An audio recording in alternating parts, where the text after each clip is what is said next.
Have you ever watched a company that seems absolutely unstoppable just crumble? One minute they're on top of the world, the next they're on the brink of collapse. It's almost never just bad luck, it's strategy. Or, more often, a lack of it. And the stakes, they couldn't be higher.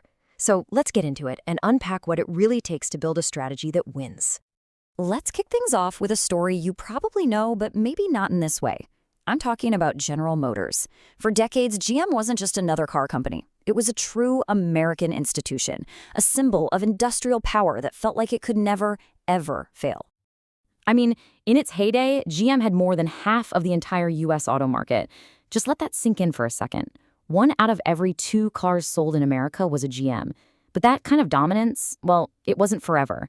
By 2009, its market share had completely collapsed to less than 20%. A true giant had fallen. So how on earth did that happen? Well, when you lay it out on a timeline like this, you can see exactly where things went wrong. As people started wanting more fuel-efficient cars, you remember the rise of the Toyota Prius, GM was just caught completely flat-footed. They didn't have an answer. By the time they filed for bankruptcy in 2009, it was clear the market had just moved on without them. The story of GM, it really forces us to ask a much bigger question. And this isn't just about cars, right? It's about any business, in any industry. What is that secret sauce? What separates the companies that win from the ones that get left behind? And that is the question, isn't it? Asking this is the first step every great strategist takes. Now, the answer isn't some magic bullet, but it's a way of thinking, a framework for outperforming everyone else. And at the heart of that whole framework is one core idea. It's called competitive advantage. This is the whole ballgame. It's all about being better than your rivals. You can do this in a couple of ways. Either by creating way more value for your customers, think about Apple and its incredible user experience, or by offering basically the same value but at a lower cost, like Walmart does. This is the why behind every single successful strategy. Okay, so how do you actually get a competitive advantage? Well, to win the game, you first have to understand the rules of the game. And that means looking outside your own company and really getting a handle on the entire industry you're competing in. For example, let's take the airline industry. It is notoriously, brutally difficult to make a consistent profit. But why? It's not just about fuel prices or something simple like that. There are these powerful, almost invisible forces at play that squeeze the profits for every single company in that space. And we can actually map these pressures with a fantastic framework called the 5 forces.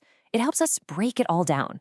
We can analyze the threat of new airlines popping up, the huge bargaining power that suppliers like Boeing and Airbus have, the power that we as customers have to drive prices down, the risk of substitutes like trains or cars, and of course, that intense, cutthroat rivalry between the airlines themselves. Now, this is not just some boring academic exercise. Think of it like a strategic map.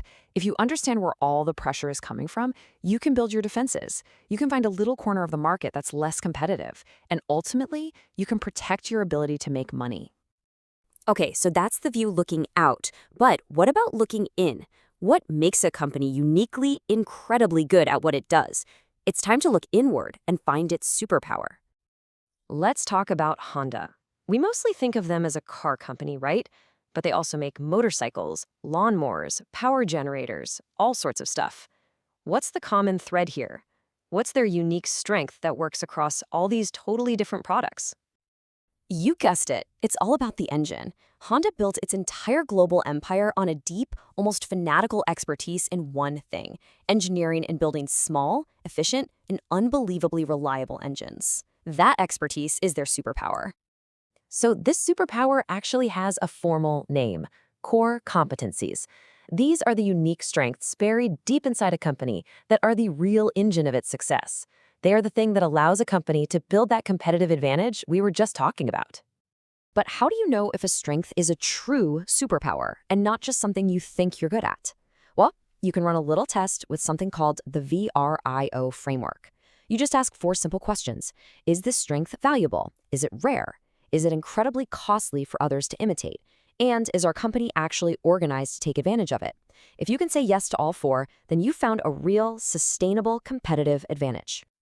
All right, so we've looked at the industry outside and the company's strengths inside.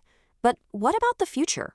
I mean, it's completely unpredictable, right? So let's see how the smartest companies deal with a future they can't possibly know. Imagine for a second that you're running UPS. Your entire business runs on fuel, but the price of oil can swing wildly from day to day. How do you possibly build a long-term strategy when your single biggest cost is a complete mystery? Well, here's the trick. You don't try to predict the future. You prepare for multiple futures. And this is exactly what UPS did. Instead of one plan based on one guess, they made several plans based on several possible futures. They built a full-blown strategy for a world with cheap oil, another one for expensive oil, and one for catastrophically expensive oil. And each plan was sitting on the shelf, ready to go. This incredibly powerful tool is called scenario planning. And the point isn't about guessing the future correctly. It's about making your organization so resilient and flexible that you're not caught by surprise, no matter which way the future decides to go.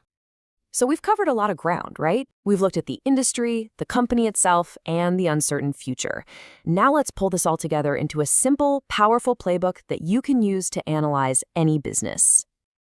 Think of these 3 tools as your new strategic lens. With the 5 forces, you can see those invisible competitive pressures. With the VRIO framework, you can find a company's real superpower. And with scenario planning, you can build a plan that's ready for anything. And never, ever think strategy has to be boring or conventional.